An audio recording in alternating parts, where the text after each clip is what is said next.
Welcome to Man Does Tech, where I solve the problems you didn't even know you had. You'll begin by cutting and organizing fabric so you limit mistakes later. Cut 2. 5 strips for logs and press while stacked. This keeps edges crisp.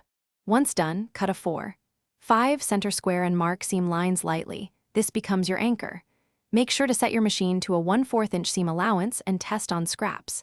This predictable foundation saves time and ensures your log widths align as you add strips, so seams nest cleanly. You now add strips in rounds. Place the first strip right sides together against the center, so press the seam away from the square and continue rotating. Once a round is complete, trim dog ears and square up so the block stays even. This maintains seam accuracy. Alternating light and dark strips controls value and creates the cabin illusion. Make sure to chain piece identical stages together. This keeps edges matching and speeds the process, so your set stays consistent in size.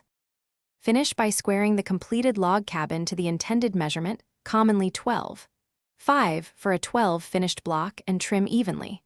So the final outer logs in the same sequence you started to preserve the pattern, then press all seams flat so the block lies true. If your block skews, don't panic.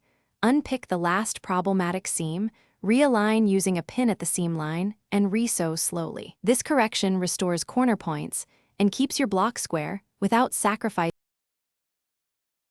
Thanks for watching. If you found this helpful, don't forget to like and subscribe.